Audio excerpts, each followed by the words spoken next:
All right. Hello and welcome, everyone. We are so excited for you to join us today and taking this time on this lovely Thursday. I am Megan Davies, the head of growth here at RUX, and today I am joined by Darren Christofferson, our product manager, who essentially built the product from the ground up. So we are so excited to have him here. A couple of housekeeping items before we get started. There is a Q&A box on the upper right-hand corner of your screen and a chat box as well. So if you have any questions as we're going through everything, please feel free to drop those questions in the chat and we will pause periodically to answer them. In this session, we are going to cover everything that you need to know about the equipment rental management space. And through RUX software and Business Central, we can help you manage all of your assets and inventory in one place.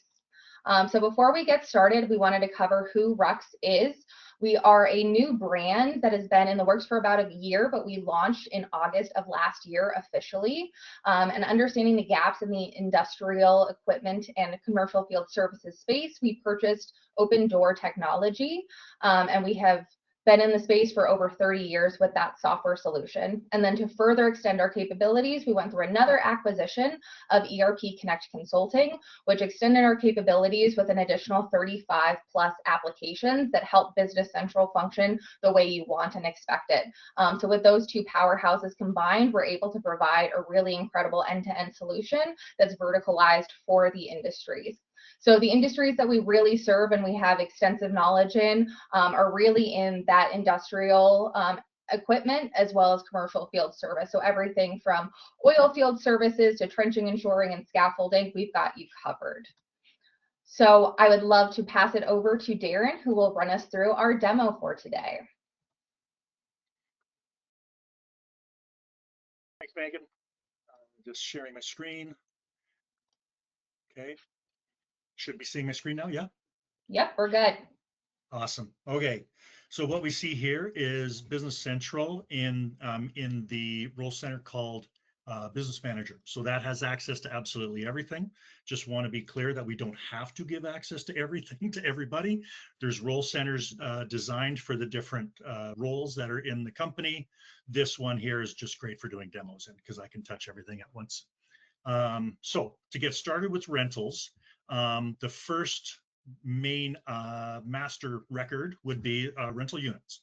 And as you can see here, this is my fleet that is currently active. It's filtered by whether the unit is still active or not. And you can link rental units to fixed assets, bulk items, serialized inventory items, resources, and GL accounts if you want. I'm not really sure why you'd want to do it to a GL account, but it is possible. Beyond that, you can see that the bold lines in my list here indicate groups. And the reason we have groups is to make managing the components or the units that are inside the group a little bit easier. So the first thing and the easiest thing would probably be the rental prices. So I can define the rental price at one level and then have all the children of that group get the same prices, so I don't have to manage the prices across all the groups. Okay. The other thing that is available is also this rentals category code. So I can define a category code, wheel loaders, and then it will give all of the units inside that group the same category code. And then I can filter based on attributes and category codes in my list to try and find the appropriate units to use. Okay. Additionally, from the group, we can also define attachments, and it can just be a file or something that needs to go out with the rental. And you can see we've got two options here: flow to rental transactions and flow to service transactions. So if I click those, when I add this unit onto a rental contract, that attachment will go with the rental contract. Same thing with the service ticket. Okay, so a couple of nice features there. And then when I add to this group, they will get the details from the group header. You can override them if you'd like, right? So you're not stuck, but they will get those settings by default. Okay. Additionally, we have the ability to add what's called a sales kit. Under the related section, we have sales kits, In this one, I've included a resource that will automatically be added onto the sales line section of our rental contract to say we're going to charge for an operator for 8 hours a day. Okay. So that's kind of a nice piece that can go along with it. And they can be consumables, anything that would normally go onto a sales line. It could be a delivery charge, could be an operator like I did in this case, or it could be some consumables that would be used during the rentals. Okay, fuel, that kind of stuff. Okay. Now, managing availability. So we've got a couple of things that I just want to touch on before we get into actually creating a rental contract and then processing. So you'll see here inside this group, I've set up a unit that has been marked as a sub-rental. So what this allows me to do is when I'm short on availability, I can sub-rent or re-rent from another vendor to be able to satisfy the demand I have for my own business.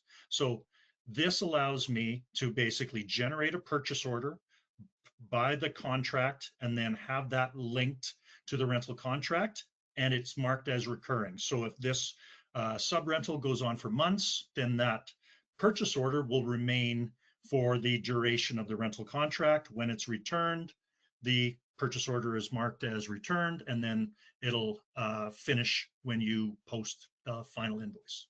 Okay. There's some other stuff that we should probably take a look at. I'm going to take a look at this Bobcat group, and under the substitutes, we can define other substitutes that would be included. So again, another way to fulfill demand that we can't fulfill ourselves would be to, or sorry, within a specific group, I can specify another group that perhaps I can add in replace. So in this particular one, we've got whacker skid steers that could be used if we don't run out of Bobcats at a location. Okay. Now there's some other things that we'll take a look at a little bit later. But for the most part, that's kind of the setup section. Now, why don't we go ahead and create a rental contract? I've got a couple here. So again, back to the role center, you can see I've got some information on my role center that tells me what's happening with my rental company right now. So I've got 3 quotes open, 5 contracts open, nothing that is ready to ship today, but there's some items that could be returned if necessary. I'm going to take a look at one of the quotes that I created, and we're going to take a look at this one. All right, so in this particular case, somebody has called us up, asked for a quote for forklifts. In this, I can use my print, email, and send. This is standard Business Central functionality that allows me to send this off using email scenarios and whatnot, include attachments, including terms and conditions, things like that. And we also have integration to DocuSign. So if you have a DocuSign account and you'd like to send this to get signatures from the customer, we can accommodate that as well. Now, it should be noted, we can also capture signatures directly on the contract. So if somebody is face-to-face with a customer, we can capture those signatures directly inside the app. Okay, and then that'll be printed when we actually run the print. Okay, there we got the signature. We can save that. Now that this has been approved, we can go ahead and use our make contract feature. And what this does is automatically transfer everything that was on the quote over to the contract. And we're going to take a look at it now. And we should be able to see that we've got 2 forklifts from the main location that are required. If I go ahead and select one of them, I'm going to go ahead and select 003 as the first one. And then when I look at the second one, oh, the only other one that's available is a sub-rental. Okay, well, let's take a look at the shortage list. Now, I should mention, I'm running the shortage list for a single contract at this point, but you can run it across all contracts that are open, and that'll give you an indication of everything that is short across your entire fleet. Okay, so in this case, short 1 forklift from the main location. Okay, and so now I have my resolve shortages functionality that I can leverage. So if I click on the resolve shortages button, it shows me that one line that I'm short, and you can see that I've got a few options here. right? I can transfer, I can sub-rent, I can purchase a new one. Maybe you don't want to purchase a new one every time we're short. So, or I could use a substitute. And I mentioned earlier that we define the substitutes by groups or by units. In this case, I'm going to go ahead and show the sub-rental feature. Okay, so once I set the action to sub-rent, all I have to do is select a vendor that I want to use and a quick description.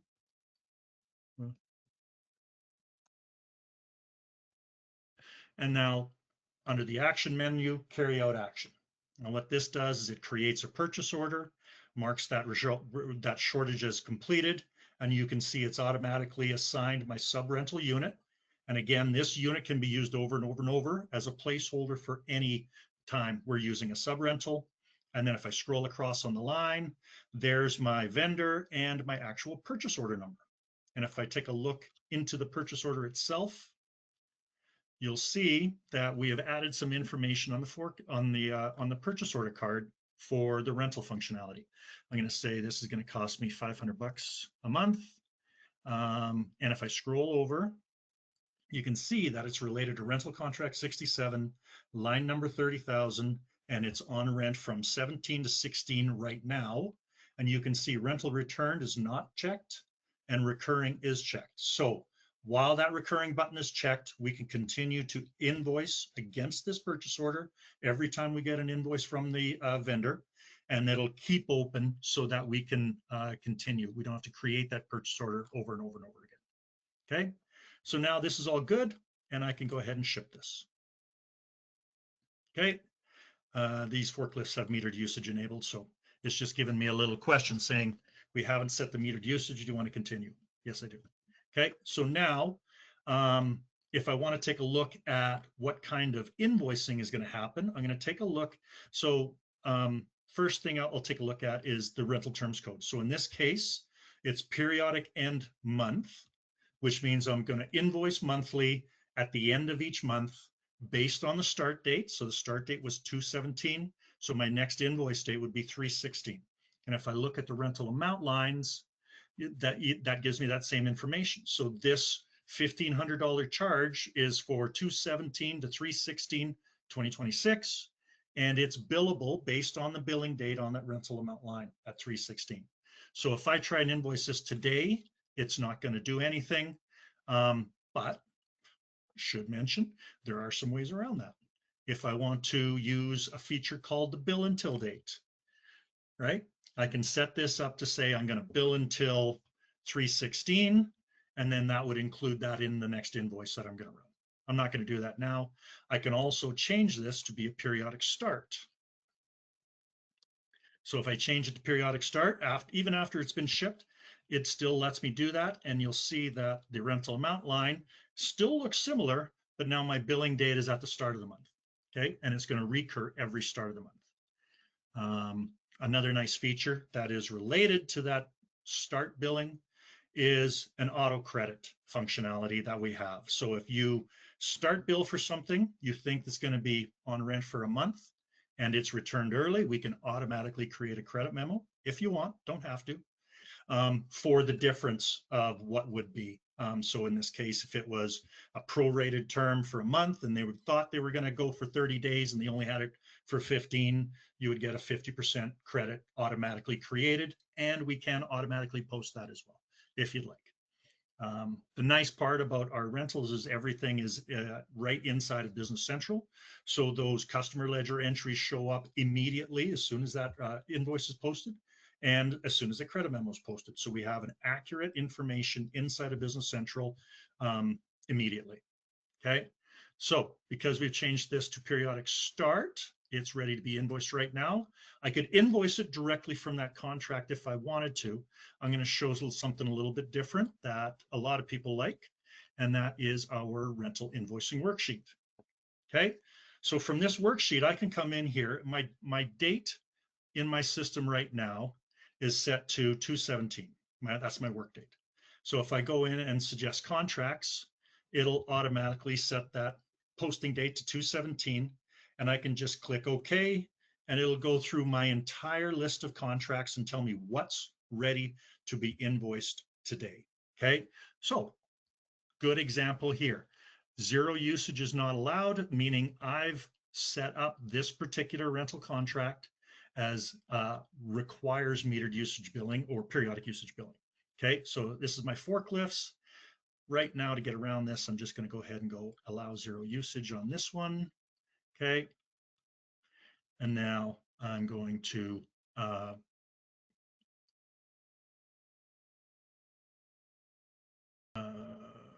sorry, I got to go back to the home validate lines function.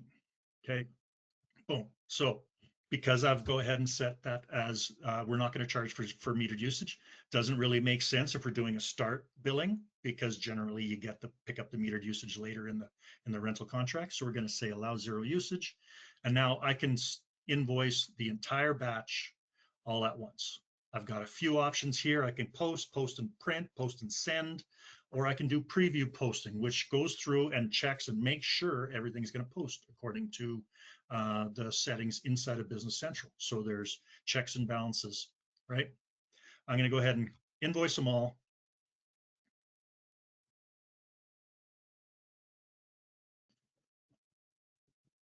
Okay, my batch is clear. If I ran suggest contracts again, it should say nothing shows up, right? Everything is invoiced up to and including today's date, right? And if I go back to my rental contract, okay, in this one, we have a reference to the posted invoices.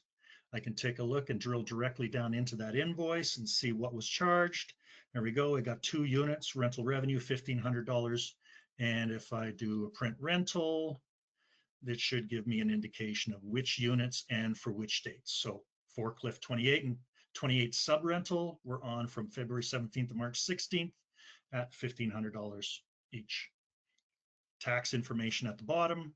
This is a Canadian company, so there is some funky taxes for you Americans. So we're good to go, right? In this particular case, this unit was set up with an end date populated. Now, we don't have to do that, okay? I'm going to go to my blank return date. There's my contract 55. This is one of the ones that we just invoiced, I believe, right? This is for light trucks.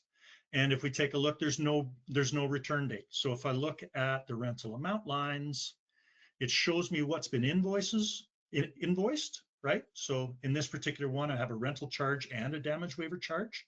That is probably 10% of the rental charge, or it could be a flat rate. No, 10%. You can see it's changed here. Anyways, it's automatically going to add the next period when I take a look at that rental amount lines. And if I change my billing date on the rental invoicing worksheet to be 3/9, this will come up as ready to invoice again, and then it'll automatically generate a next one. So this is really nice if they're all open-ended in rentals. You don't know when stuff is coming back. And we can set that return date anytime we like, and then it'll basically end that rental contract. There may be one or more final invoices, but that's just basic processing. Okay. All right. Let's take a look. What happens when something goes south during a rental contract? So let's find a good one to use here. I'm going to show less, cutoff saw. No, maybe. Yeah, maybe I'll use this one. So do I have? No, I'll find one with the location code. There we go. So here's a power shovel, right? As shipped out of the east location. We have a couple of ways to resolve issues that happen out in the field. Okay, so the first thing would be to swap it out. Okay, so we have a rental swap feature here, and it basically, I'm going to cancel that for a second. I'm going to make sure my date. So this started on the 11th. I'm going to say on the, and we've already invoiced one of these, I believe. Rental amount lines. Yeah, we've already invoiced. Okay, so if I go ahead and say rental swap, then it prompts me to say, based on today's date, which unit are we going to swap it out with? And in this case, it is a single transaction, one in, one out from the same location. Okay, so that may or may not be useful. It's simplest way to do it, but I'm going to show you another way, which is called rental exchange. So rental exchange is a little more full featured. Okay, I select the unit that's going to be returned, right? And I can mark it as return. I can even return it to a different location. I'm going to say to cat dealership. Okay, and then I'm going to select the new unit. And again, it allows me to choose from any location, right? You can see now I have East, West, and Main available to me, and it's only showing me units that are available. If I had substitutions enabled, I'd be able to look up the substitutions. This particular group, I don't have any. And then I can basically process the exchange. So in this case, I'm going to go ahead and choose one of the other locations. And you can see it's shipping from West now. So I'm going to return the original. I'm going to go ahead and process this exchange. And then what's happening in the background is it's returning the original one to its new return location, and it's shipping out the new one. The nice part about the exchange function too is if you have our dispatch functionality enabled, it'll allow you to manage the dispatch as well. So put it on a truck, assign a driver, and then schedule that delivery and the return of the original as well. So now if we look down at the actual units, originally it was that unit 001. You can see it's now returned, and the new unit 005 is on rent. And if we take a look at the rental amount lines, you see something a little funny. There's nothing in that second one yet. That's because all of the rental lines have already been invoiced for the original one, right? If this was extended another month, right? Let's say we're going to take that out to 510. Now we're going to see that it's going to charge what hasn't been invoiced yet for that last period. Okay. And so behind the scenes, we can manage the rental start date and rental return date independently from the billing dates and the billing end dates, right? So it allows us flexibility to perhaps, say it's going on rent the day it's shipped out. If it takes 2 days to get to the destination, we can charge as soon as it gets to the destination, but it comes out of our inventory as soon as it's left the yard, right? So that's kind of the idea there. Okay, now we have a few other things. If for some reason there's a problem, again, with a unit, we can also, because we have our service app installed in the same environment, I can create a service ticket and I can dispatch a service technician directly to the location that the wheel loader was shipped to and have them try and fix it on site. So there's a few different ways we can do the same thing.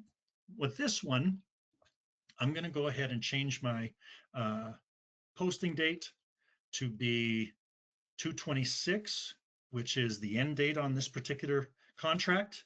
Okay.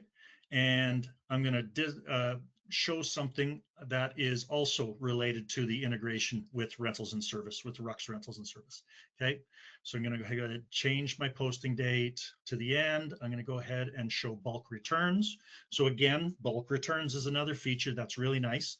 This particular contract only has a single line, but you could imagine if I had 50 lines and the entire contract was returned at the same time, what a pain in the butt it would be to go through all the lines and update the quantity to return.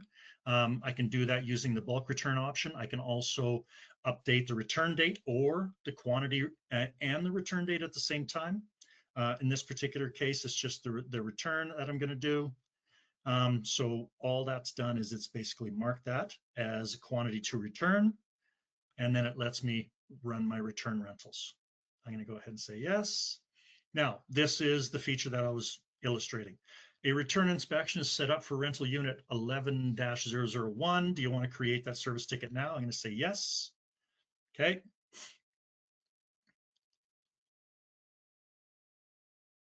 Do you want to see it now? I'm going to say no. Okay, so the return was posted successfully.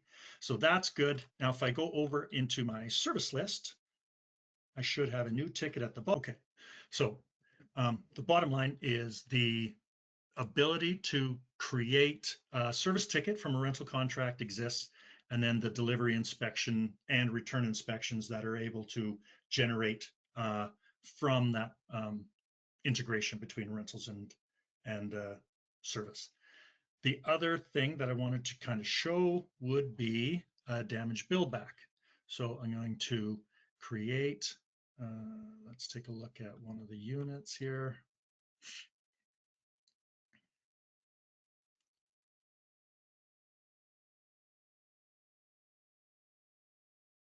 All right, so this one has not been returned, I don't think. Oh, it has been returned. Okay, so here we're going to go into functions and create service ticket.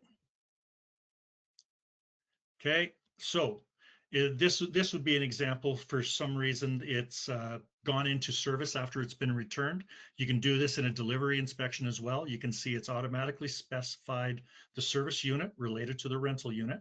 And now I can say fixed damage. Right?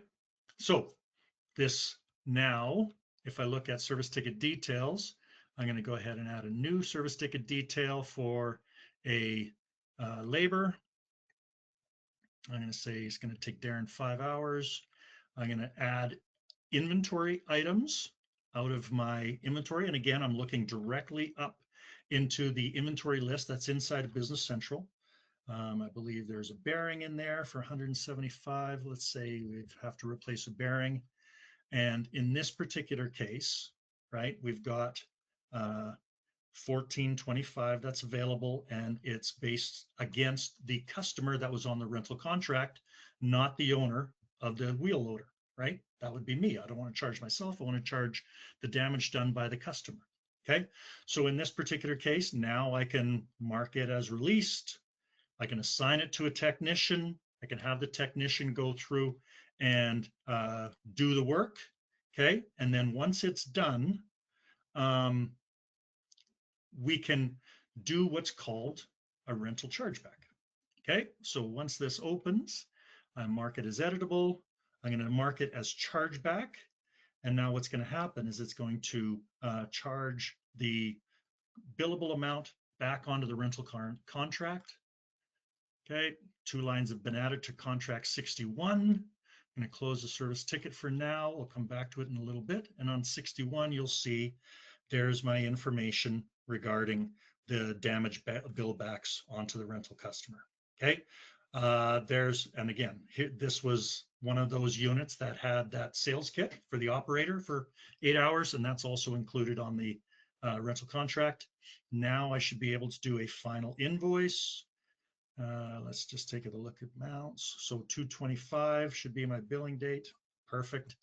Now I should be able to go in and go rentals, invoice. And again, I could be doing this from the rental invoicing worksheet as well.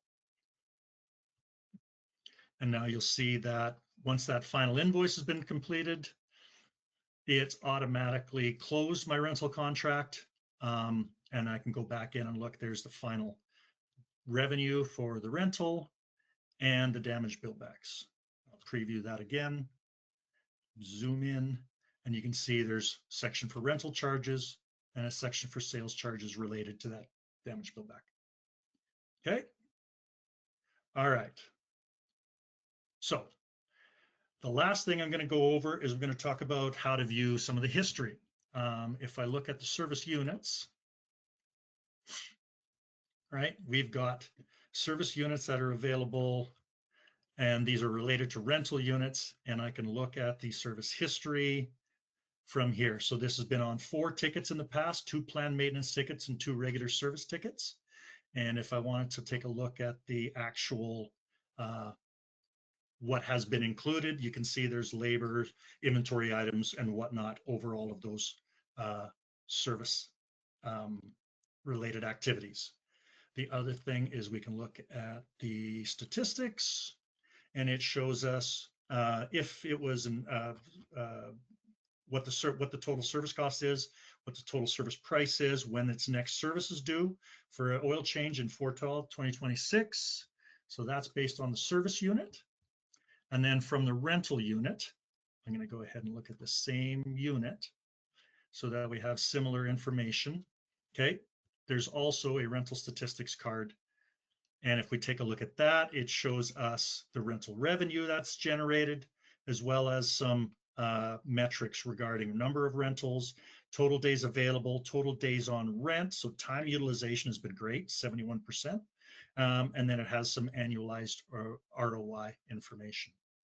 If we use a rental unit that's linked to a fixed asset, then it gives us some additional information, which is nice to see. So related rental statistics.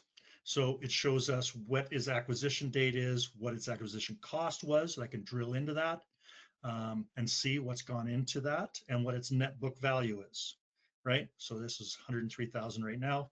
And then it's also got that same rental revenue, metered usage revenue. So it splits out the usage or the revenue by type.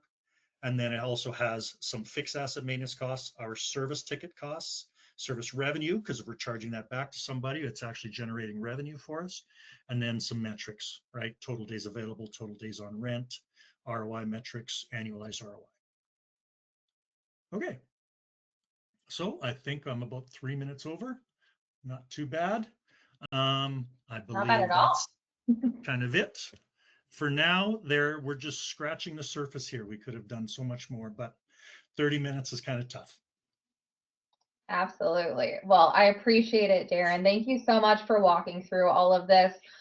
For those of you I know that joined a little bit late or we went over a bit, we will be sending out a recording to everyone with the edited video. So if you missed anything at the beginning or here at the end, we'll be sure to get that over to you. Make sure that you do follow Darren and our company website on LinkedIn, because we do post a lot of content on there. We'll post other recordings as well. We've got Feature Fridays, we've got Toolbox Tuesdays, we've got Rentals Essentials.